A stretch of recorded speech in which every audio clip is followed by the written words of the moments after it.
안녕하세요. 우필입니다.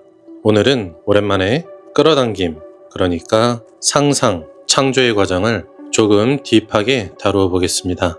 과거를 편집하고 수정하여 현실에 적용하는 리비전 기술은 먼저 끌어당김의 기본 원리가 바르게 적용된 상태에서 실행해야 의미가 있는데요.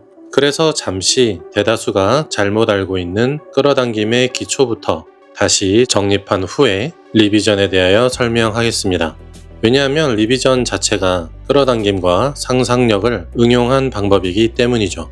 지금은 식상한 끌어당김이란 용어는 사실 단어의 신선함만 떨어졌을 뿐 여전히 많은 사람들은 상상하고 창조하는 인간의 본능이 있기에 충분한 매력과 갈망을 가지는데요. 문제는 상상이 잘 되려면 원하는 것만 상상해야 하는데 생각하기 싫고 상상하기 싫은 것들이 자꾸 머릿속에 떠오른다는 것이죠. 안 그래도 머리가 복잡한데 하루하루 살아가면서 발생하는 크고 작은 현실적 문제들은 도저히 상상의 나래로 들어갈 여유조차 없게 만드는 것 같습니다. 나의 내면에 심어진 무의식의 씨앗이 눈에 보이는 현실을 창조하며 보이고 들리는 외부 현실은 그 결과값이라는 것을 머리로는 알지만 여전히 내부는 돌아보지 않은 채 습관적인 투사를 하며 남 탓, 상황 탓을 하고 있습니다. 이처럼 대개의 환경에서 벗어나지 못하는 사람은 내 환경은 누구누구에 의해서 이렇게 됐다고 생각합니다. 그러하기에 원망하는 마음이 계속 생기겠죠. 탓을 하는 마음은 기본적으로 내 삶의 주도권에 대하여 책임 회피를 선언하는 것이기에 내가 원하는 삶을 당연하게도 끌어당길 수 없습니다. 창조의 과정에서 가장 중요한 첫 번째는 원하는 것을 끌어당기는 것이 아니라 원하는 것을 심을 수 있는 마음의 밭을 먼저 만드는 것부터 시작해야겠죠. 원하는 것을 끌어당기기 위해서는 내가 피해자가 되면 안 됩니다. 피해의식은 쉽게 말하면 이런 구조입니다. 나는 당했다. 나는 억울하다. 당연히 피해를 받은 건데 억울하다고 느끼는 게 뭐가 잘못이냐고요? 맞습니다. 억울한 감정 자체는 자연스러운 거죠. 문제는 그 의식이 고착될 때입니다. 피해의식이 굳어지면 모든 사건을 내가 손해본 것으로 해석하게 됩니다. 책임의 원인을 항상 바깥에서 찾게 되고 시간이 갈수록 미움과 증오와 억울함이 쌓입니다. 부정적인 감정이 내 몸에 독소를 뿜어내는 것은 둘째 치고서라도 더욱 치명적인 건 바로 변화와 성장이 멈춘다는 것이죠. 왜냐하면 나는 잘못한 것이 없으니까요.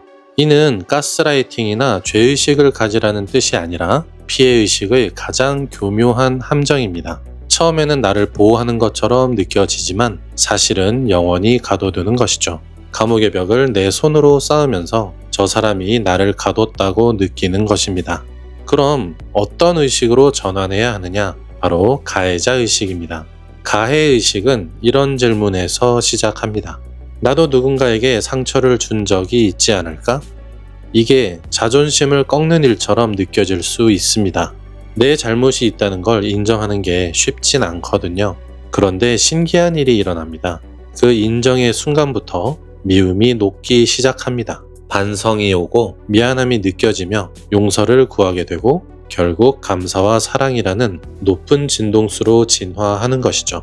다시 말해 가해자 의식은 의식적으로 어른이 되어가는 성숙한 영혼의 선택입니다. 피해의식은 무의식의 밭이 굳어지는 방향이고 가해의식은 점점 부드러워지는 방향입니다. 원리가 그렇다 해도 피해의식이 많은 사람들은 가해자의식으로 전환하기가 너무나 힘이 드는데요. 이런 분들은 일단 우리는 모두 동시에 피해자이자 가해자라는 것을 먼저 받아들여야 합니다. 어떤 관계에서든 우리는 피해자이면서 동시에 가해자입니다. 어느 한쪽만 완벽하게 선하고 완전하게 나쁜 관계는 거의 없습니다. 성숙한 영혼은 억울한 상황에서 이렇게 물을 수 있습니다. 나는 또 누구에게 이렇게 했을까? 이 질문 하나가 피해의식의 굴레를 벗어나는 가장 강력한 열쇠가 됩니다. 나를 약자로 고정시키지 않고 성장 가능한 존재로 바라보게 해주는 시선입니다. 끌어당김의 법칙에서 무언가를 원하는 주체가 나인데 그 나를 내가 싫어한다면 아무것도 잘 될 수 없습니다. 피해의식은 결국 가장 소중한 인간관계인 나와 나 사이의 관계, 1인칭과의 관계를 망가뜨립니다. 이제 아셨죠? 끌어당김을 시작조차 할 수 없는 이유를. 시간이 걸리더라도 주인의식을 되찾으면서 내가 원하는 상상을 병행하는 훈련이 진정한 창조훈련, 끌어당김의 1단계입니다. 이제 주인의식을 선택했다는 가정하에 과거를 재구성해서 현실을 바꾸는 리비전에 대해서 본격적으로 알아보겠습니다. 리비전은 무의식 정화보다는 좀 더 가벼운 과정입니다. 과거의 깊고 오랜 상처나 트라우마를 시간을 두고 점진적으로 정화하는 것은 무의식의 정화, 즉 현존하기 과정이며 그보다는 하루 전이나 한 달 전 등 최근 유독 내 머릿속에서 나의 집중과 평화를 방해하는 어떤 특정한 과거의 사건을 재구성하는 것을 리비전이라고 합니다. 물론 리비전도 오래된 사건이 가능하지만 이 둘의 차이는 비단 시간적 차이만은 아닙니다. 예시를 들어본다면 건물 전체를 부수고 새로 짓느냐 아니면 필요한 부분만 그때그때 시공하고 교체하느냐의 차이라고 보면 되겠습니다. 그런데 이미 흘러간 과거를 어떻게 바꾸냐고요? 매우 흥미로운 질문입니다. 그럼 반대로 질문해 볼게요. 과거는 이미 지나갔는데 여러분은 왜 과거에 사로잡혀 힘들어하고 계신가요? 네, 그렇습니다. 실제로 시간이란 개념은 존재하지 않아서 존재하는 것은 오직 지금 이 순간 뿐이지만 여러분의 의식이 과거라는 기억 속 사건에 머물러 있어서 지금 이 순간 과거라는 기억 조각에 빠져 있는 것이죠. 그렇다는 건 그 사건이 나의 현존을 방해할 만큼 나의 뇌에서 걸린다는 것이고 나 또한 그 사건에 집착할 만큼 진동수가 높지 않다는 것을 말합니다. 다시 말해 그 과거는 여러분의 뇌 속에서 지금 이 순간 살아 숨쉬는 엄연한 현실이라는 것을 알아야 합니다. 나는 현실을 창조하는 창조주이기 때문에 그 에너지를 붙잡고 있는 한 그와 연루된 상대방도 파동과 에너지 차원에서 상호작용하며 동시에 느끼게 됩니다. 그러니 현실에 존재하는 내 뇌 속의 과거의 파동을 다르게 해석하여 바꾸면 결국 내가 수정한 에너지 파동으로 현실에 남게 된다는 것입니다. 리비전을 통하여 마음에 안 드는 과거를 내가 재편집하기에 따라 현실이란 또 하나의 매트릭스가 바뀌는 것이죠. 혹시 여기까지 잘 따라오셨나요? 그럼 가벼운 예로 시작해 보겠습니다. 어제 누군가 모르는 사람이 나를 자기 친구로 착각을 하고 내 뒤통수를 때렸다고 해봅시다. 황당하고 어이가 없어서 나는 뭐예요? 하고 노려보겠죠. 그러면 보통 아이고 정말 죄송합니다. 사람을 착각했네요 하며 연신 굽신거리며 인사를 하고 떠날 겁니다. 기분은 나빴지만 대부분의 사람들은 보통 몇 시간 정도 지나면 다른 일들이 또 생겨서 점점 잊혀지게 되는데 누군가는 이 사건이 머리에 남아 생각을 하면 할수록 열받아서 일주일 동안이나 지속되었다고 칩시다. 이 에너지 낭비와 내 몸과 마음을 상하게 하는 이것, 얼마나 막대한 손해를 보고 있는 걸까요? 이럴 때 리비전을 써보는 겁니다. 눈을 감고 상상 속에서 입장을 바꿔서 이번엔 내가 가장 친한 친구와 착각을 해서 상대방 뒤통수를 가격했다고 칩시다. 상상이니까 한 3배 강하게 때리세요. 속이 시원해지도록. 그러면 상대방이 나에게 화를 낼 거고 또 나는 머리 숙여 인사를 하겠죠. 그런데 내가 가해자가 되어보니 분노가 아닌 미안함이 느껴집니다. 비록 상상이지만 미안함과 그래도 사과를 받아준 상대방에 대한 감사함이 올라와 좋은 호르몬이 발생합니다. 상상 속에서 역지사지를 통해 상대방 입장에 대한 공감과 무료로 긍정 호르몬까지 얻었으니 일석이조라고 할 수 있겠죠. 하지만 이렇게 얘기하실 수 있습니다. 아니 이건 자기를 속이는 자기 기만 행위이지 실제로는 내가 맞은 게 팩트잖아요 라고 하실 수 있지만 우리의 뇌는 생각보다 단순해서 상상과 현실을 잘 구분하지 못합니다. 어차피 일어난 일을 한 달 동안 곱씹으며 내 몸을 독소로 폭격할 것이냐 아니면 리비전을 활용해서 기분 좋은 에너지를 발생시키고 상상 스크린도 훈련하여 영혼의 성장에 도움이 되는 무기를 활용하느냐는 앞서 말씀드린 삶의 주체로서의 나의 선택인 것입니다. 그리고 효과는 겨우 그게 다가 아닙니다. 내가 과거를 바꾸었을 때 동시작용으로 상대방도 그 파장을 느끼게 되어 그 사람이 꼭 아니어도 어떤 식으로든 우주의 보상을 받게 되어 있습니다. 우주의 모든 사건들은 잠들어 있는 내 영혼의 눈을 뜨게 하기 위한 장치입니다. 훈련을 하면 할수록 주체적으로 될 수밖에 없는 것이죠.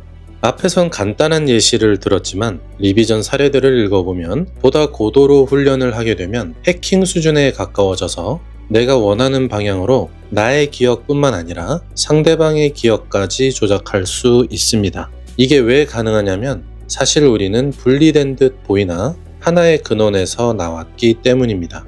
눈에는 보이지 않는 뇌신경으로 모두가 연결되어 있습니다.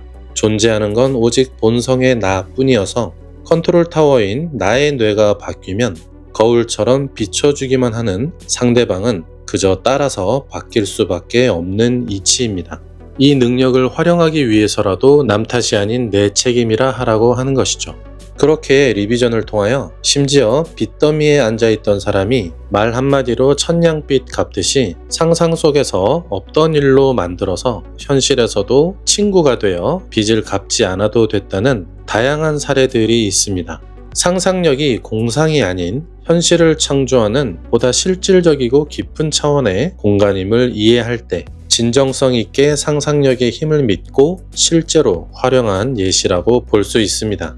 상상력은 근력과 같아서 사용하지 않으면 힘이 약해지고 훈련하면 펌핑이 되기에 상상력을 꾸준히 사용하고 실험해 보셔야 인간이 누릴 수 있는 가장 고차원적인 기쁨인 창조의 기쁨을 누리게 됩니다. 이렇게 발목을 붙잡는 과거는 리비전으로 해결하고 내가 원하는 최상의 나의 모습은 끌어당김으로 밀어주고 당겨주는 것이지요. 본성의 세계에는 오직 사랑만이 존재하며 우리는 그 본성 자체입니다.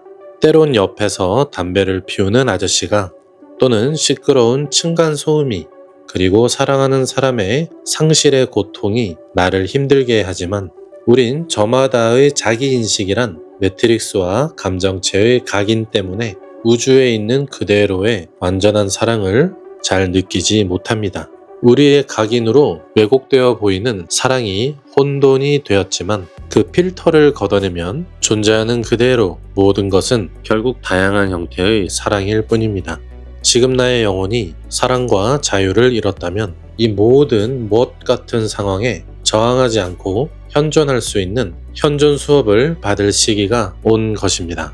현존하게 될 때 이 못 같은 상황이 바로 나의 각성을 위해 내게 가장 필요한 내가 그토록 원했던 내가 창조한 환경이란 것을 알게 됩니다. 이 내용은 마이클 브라운의 현존 수업에 나오는 내용인데 아마도 다음 영상에서는 이에 관하여 깊은 차원에서 그러나 누구나 알아듣기 쉽게 풀어내어 다루어 보겠습니다. 이번 영상으로 내 발목을 붙잡고 있는 안 좋은 기억들을 조작하여 지금 이 순간 자유로운 영혼으로 살아가는데 도움이 되길 바라는 마음으로 이번 영상 마치겠습니다. 감사합니다.